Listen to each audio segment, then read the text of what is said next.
Olá pessoal, tudo bem? Gente, vamos falar aqui agora sobre os processos erosivos, né, erosão do solo, e mais à frente o seu controle. Provável que eu vá dividir em dois vídeos. Então, primeiro falando sobre os conceitos, os problemas, as causas, né, o que se envolve a erosão do solo, as perdas, prejuízos, e depois o controle, como quantificar e realizar seu controle em dois momentos. Então, a erosão do solo está no capítulo do Brain de Elementos da Natureza. Devo estar colocando no QKDemp lá para você baixar, né, o capítulo, porque ele é escaneado, né? Então é um pouco pesado. E aí o nosso objetivo é entender essa dinâmica de saída de solo da superfície, né, da terrestre, bem como sua deposição, né, deposição desses solos em regiões sedimentares, né, mais baixas. E aí justifica-se para vocês, né, que vão encontrar soluções em situação de campo aí para conservar o solo e a água, né? Vocês vão encontrar solos mais erodidos ou com erodibilidade maior, né, ou com deficiência de vegetação, enfim. E aí tomar uma decisão, agir de forma com que consiga preservar o solo, manter o solo e aumentar a infiltração de água. Vamos trabalhar aqui no AVA, né, como de costume, a plataforma EAD. Vocês precisam de computadores, celulares, caderno e caneta, né? Mais à frente, até calculadora, para calcular as perdas de solo. O questionário eu lanço lá no Moodle, né? A referência eu já comentei com vocês. Bem, aqui eu comento novamente, assim como infertilidade do solo, o conceito do solo, né? Que é um meio tridimensional onde há vida, onde há presença de minerais, matéria orgânica, micro-organismos, ar e água vivendo em harmonia, onde esses minerais surgem a partir da sedimentação ou da intemperização da rocha, né? E a matéria orgânica a partir da ciclagem dos vegetais, animais, dos micro-organismos.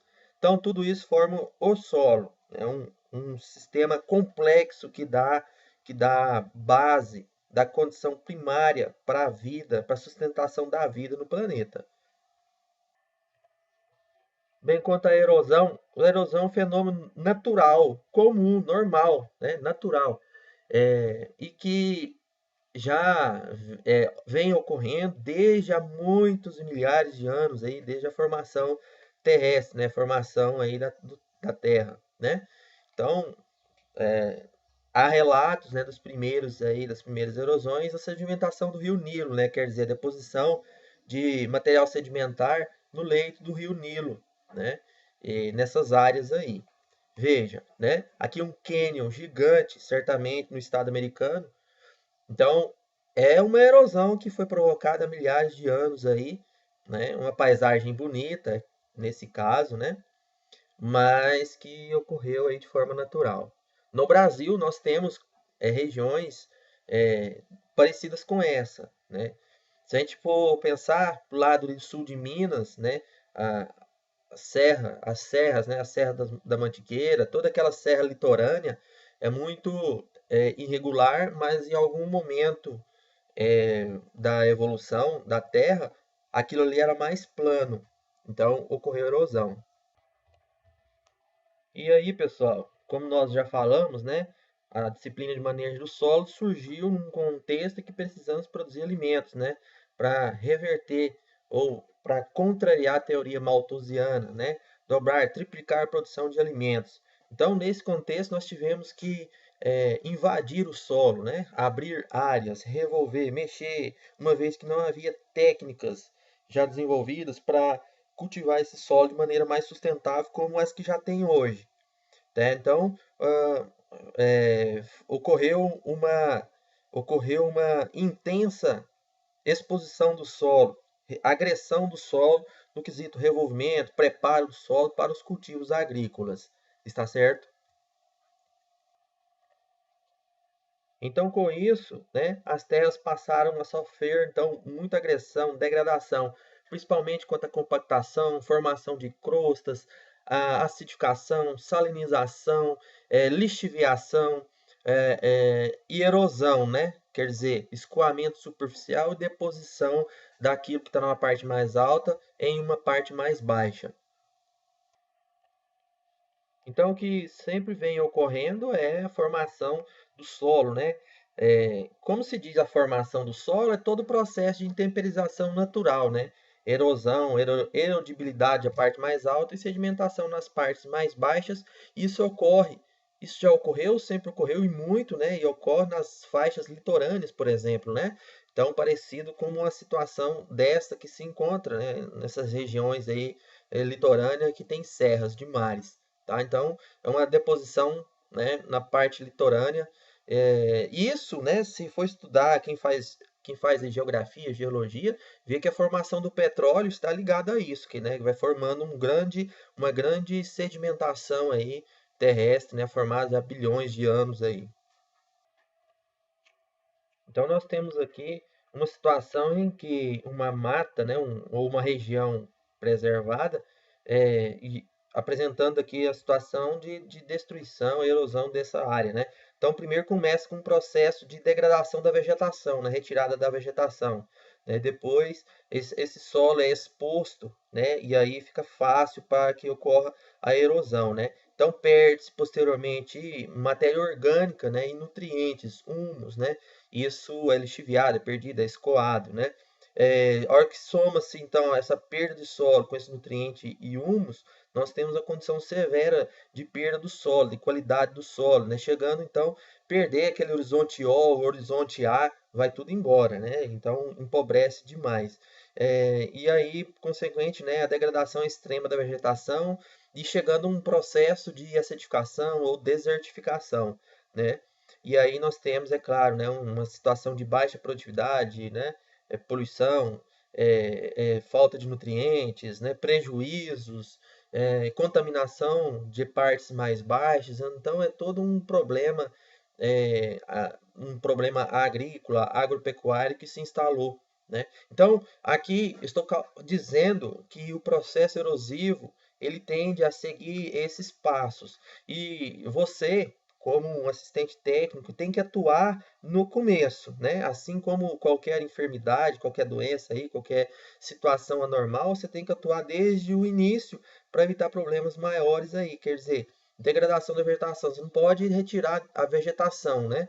Então, preservar o máximo possível a vegetação. Ah, mas eu tenho que produzir alimentos. Então cubra o solo, proteja o solo, deixe uma vegetação morta, pelo menos ao solo, né, com terraços, né, faça terraços, curva de nível e deixe essa vegetação morta sobre o solo. Dessa forma, você vai proteger os nutrientes e o solo, tá? Não esqueça disso. Isso aqui é situação de prova, de avaliação.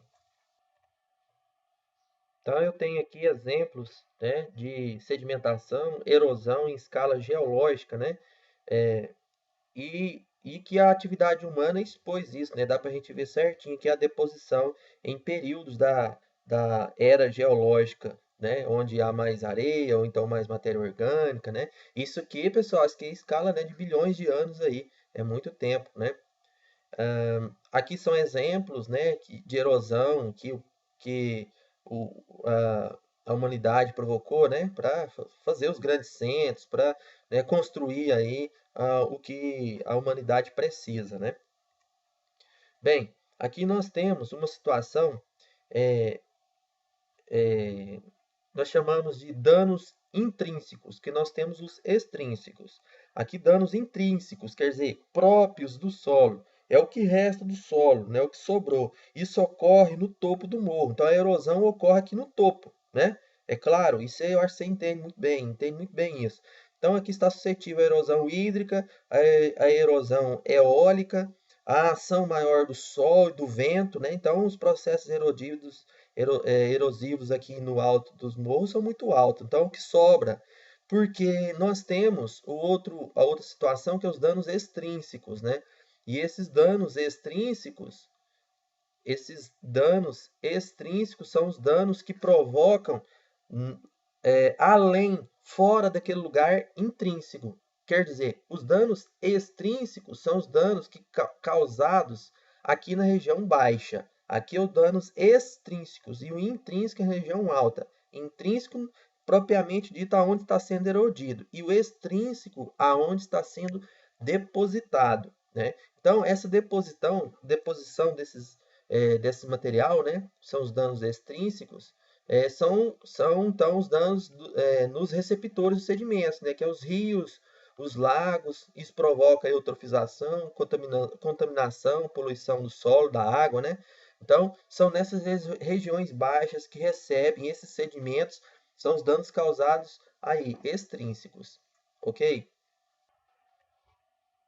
Pessoal, vamos para as fases da erosão, né? Como que está ocorrendo a erosão? Bem, a erosão, toda a erosão, depois que você tira a cobertura vegetal, né, morta ou viva, então começa, né, pelo processo de chuva ou de vento, né? Então, primeiro tem um impacto, por exemplo, a gota da chuva impacta o solo. E depois vai ocorrer uma desagregação em função do impacto, né? Depois o transporte daquilo que foi desagregado e depois a deposição do que o transporte carregou, né? Quer dizer, a partícula. Então, nós temos aqui em tópicos, né? O que ocorre, né? Transporte das partículas, né? Desagração, transporte, deposição. Então, veja, quando ocorre, né, a retirada do vegetal sobre um solo, nós temos a incidência de chuva que incide, que impacta sobre o solo. Esse impacto desagrega, né? Salpica as argilas, as partículas menores de argilas, elas são então desagregadas, são salpicadas, elas são exportadas, né? Expulsadas daquele local onde a gota impactou. É só você reparar, né, o rodapé da sua casa, né, o de construções. Você vai ver que naquela parte mais baixa, assim, rodapé das casas, são mais sujos, né? Porque no momento da gota d'água caiu ali, no beiral, né, da construção, a argila salpicou e bateu na parede. Então, isso é o salpicamento, né? Está destruindo a agregação do solo. Uma vez que isso ocorre, aí, né, o acúmulo de água faz com que ocorra o transporte dessas partículas para regiões mais baixas, né? Ocorrendo então aí a deposição. Então, a gota d'água tem um impacto muito grande aí na desagregação, né? Golpeia o solo, né? Desestrutura, desagrega, né?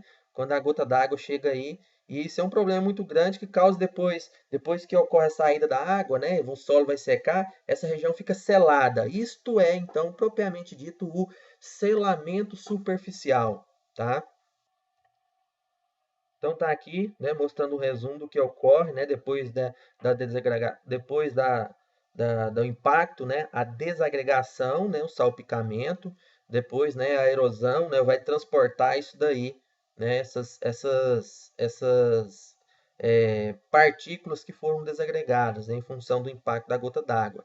Tá? É muito agressivo, viu, pessoal? A gota d'água caindo, né? É uma energia muito grande que uma gota incide sobre a superfície do solo.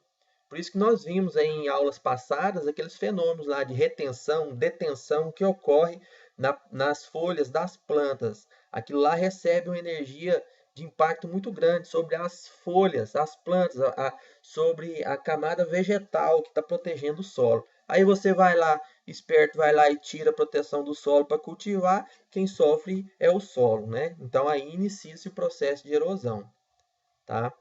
Depois, né, ocorre o transporte dessas partículas, né, para regiões mais baixas.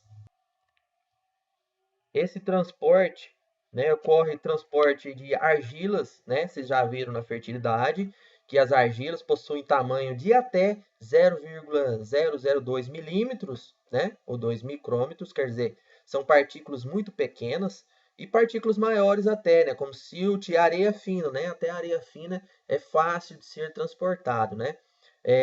Areia grossa e depois vem grandes enxurradas, né? Ou grandes erosões, chuvas torrenciais muito fortes que conseguem arrastar pedras, né? Cascalhos, né? Ou calhaus, né? Quer dizer, partículas maiores. Tem lugar aí que até carro, moto, né? Avião. Então, enfim, vai depender da energia cinética, da força da água, né? Então, é claro que o que nós temos que fazer no meio agrícola é reter, é deter, render, conter a água. Então, colocar cobertura vegetal sobre o solo para, então, deter, né, e reter, quer dizer, reabsorver o impacto dessa gota d'água e não deixar essa gota d'água receber o impacto no solo, né, propiciar o impacto no solo. Nós temos que colocar um escudo, e o escudo é a folha, é a parte vegetal, é as plantas, tá? E o segundo passo é você construir, então, barreiras, né? Seja barreiras mecânicas, físicas ou de cultivo, como terraços, como plantios em faixas, enfim, esse é o assunto do próximo encontro, tá? Mas deve ser construído isso, né, aliado à cobertura vegetal. Feito isso, né, a água vai ter uma condição para quê? Para infiltrar. Lembra-se que eu já falei demais, né?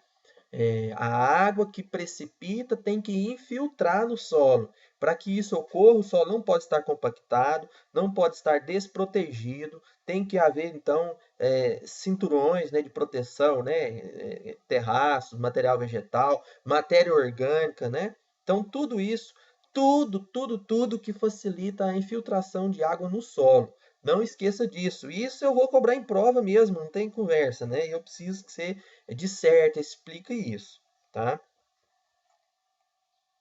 Bem, então nós temos erosões hídricas, né? Erosão hídrica pluvial, fluvial, lacustre e marinha, né?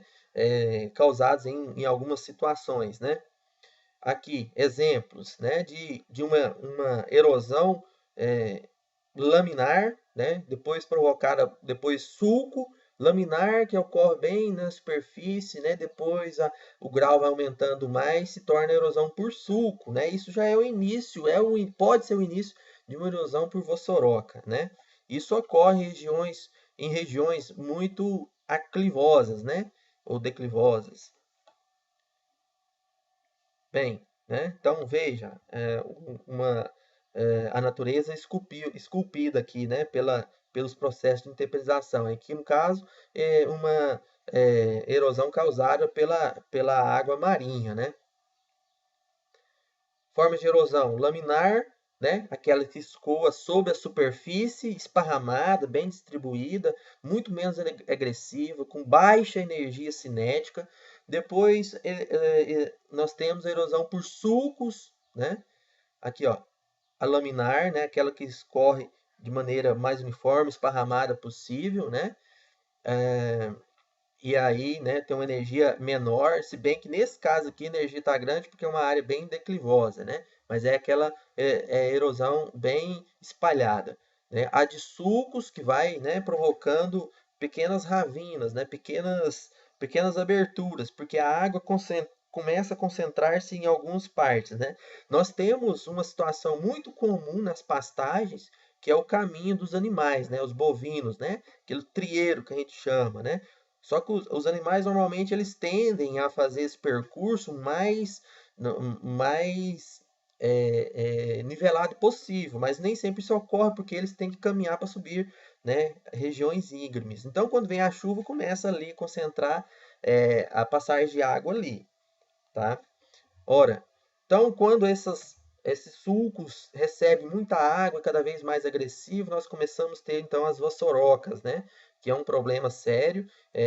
De maneira natural, mas né, se ocorrer interferência do homem aí em abertura de novas áreas, em local aí que recebe muita água, ou que o solo é muito arenoso, né? Ou aberturas, né, sem fazer um planejamento correto, nós vamos ter, então, com certeza, início aí de vassourocas.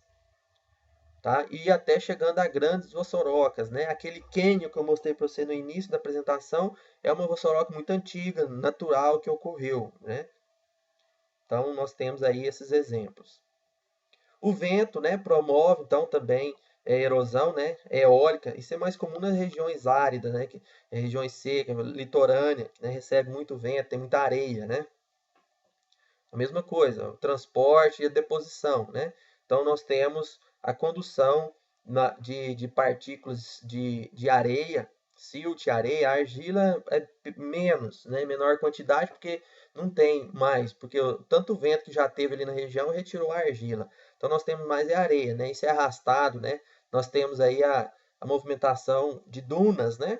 Quem vai nos lençóis maranhenses vai ver a movimentação das dunas, né? Causado aqui por erosão eólica. Isso é natural nessas regiões, né? Então aqui uma rocha esculpida pelo vento, né? Intemperizada pelo sol, pelo vento. Então, isso são erosões naturais, né? Olha, carregamento, né, de partículas de areia, né? E depois a deposição, né, em regiões, né? Nós temos as famosas tempestades de areia, nós temos lá, nós temos regiões do Brasil mesmo em que cidades podem ser engolidas, né, por areia, né? A areia, o vento vai levando essa areia e vai tampando casas, isso pode ocorrer. Bem, então ocorre então uma seleção, né, do tamanho das partículas e o vento vai carregando essas partículas aí, tá? Bem, pessoal, então eu disse aqui para vocês, deixa eu concluir esse vídeo, dos principais, como que surgiu, como que surge os principais processos erosivos, quais os principais processos erosivos, quais as fases que ocorrem essas erosões, né? Discutir já algumas situações que se deve estar atento para poder agir e evitar essa erosão. Vimos que é natural, mas que nós aumentamos, aceleramos isso em função da necessidade de produção de alimentos, né? Agora, no próximo vídeo, no próximo encontro, eu vou mostrar os modelos para determinar, né, a extensão da erosão hídrica, quer dizer, calcular as perdas de solo. Aí são cálculos, tá bem? Então, até mais.